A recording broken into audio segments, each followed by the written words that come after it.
이어서 진주에서 전해드립니다. 하동군이 2026년까지 부채 전액 상환을 목표로 긴축 재정에 돌입했습니다. 산업단지를 조성해 기업을 유치하겠다던 대송산업단지 사업이 장기간 차질을 빚으면서 1,300억 원의 지방채를 발행하는 등 재정에 빨간불이 켜졌기 때문인데요. 하동군은 하루 800만 원의 이자 부담이라도 낮추기 위해 공유재산 매각에 나섰습니다. 보도에 박기원 기자입니다. 2009년 착공 뒤 민간 사업자의 부도로 공영개발 방식으로 전환된 하동 대송산업단지.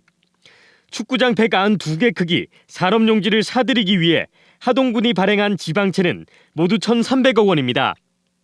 인근 갈사산업단지 소송 반환금 225억 원에 군비 400억 원 등 지금까지 600여억 원을 갚았지만 여전히 절반은 부채로 남았습니다. 하동군의 확정 채무는 675억 원입니다. 이자율 4.77%를 적용하면 하루 이자만 880만 원에 이릅니다. 지방채 발행 당시 1%대였던 이자율이 올해 4%까지 가파르게 올라 이자 상환 부담이 4배 가까이 늘어난 겁니다.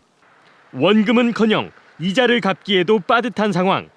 하동군은 공유재산 매각에 나섰습니다. 공유재산 530여 곳에 대한 실태조사 결과 금남면 청소년 수련원과 옛 풋살장터, 악양면 농산물 보관창고 등 9곳을 매각 대상으로 선정했습니다. 매각 예상 금액은 119억 원으로 추산됩니다. 재산의 용도 폐지, 관리계획 승인, 지구단위 계획 변경 등 행정 절차를 이행 후 감정평가를 거쳐 입찰 진행으로 매각할 예정입니다. 근본적인 문제 해결책은 공정률 98%인 대송산단의 분양입니다. 하동군은 산단 분양 대금으로 부채를 모두 갚을 계획입니다. 신소재 첨단 산업과 우주항공 지원 산업, 식료품 산업의 클러스터를 조성하기 위한 투자유치 기본 계획을 수립 중이며 입주 업종을 다양화하여 2026년까지 부채 전액 상환을 목표로 긴축 재정에 돌입한 하동군. 하지만 소송이 진행 중인 갈사산단 공사대금 등 3천억 원에 달하는 우발 부채가 재정 위기 극복에 또 다른 변수가 될 것으로 보입니다. KBS 뉴스 박기훈입니다.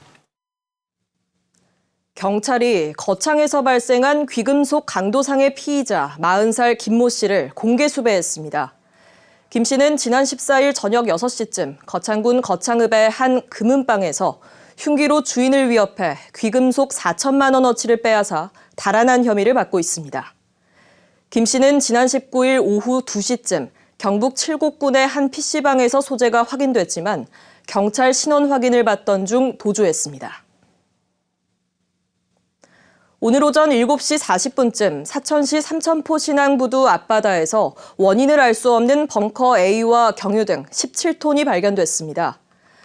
사천해경은 삼천포 신항에서 길이 100m, 너비 30m의 기름띠를 발견해 흡착제와 오일 펜스를 설치하는 등 방제 작업을 벌이는 한편 기름을 유출한 선박을 찾고 있습니다. KBS 진주 2월 시청자위원회가 오늘 진주방송국에서 열렸습니다. 시청자위원들은 경남 서부권의 우주항공청 설립이 확정되면서 관련 산업과 지역경제 활성화에 대한 기대감이 커지고 있다며 우주항공청 설치와 지역경제 활성화에 관심을 가져달라고 당부했습니다. 사천시가 경남에서 처음으로 정신건강 상담을 돕는 마음안심버스를 운영합니다. 마음안심버스는 전문 인력이 투입돼 재난 발생 현장에서 위기 대응과 심리 상담을 지원하거나 마을과 직장, 학교를 찾아 상담과 정신건강 평가를 합니다. 지금까지 진주에서 전해드렸습니다.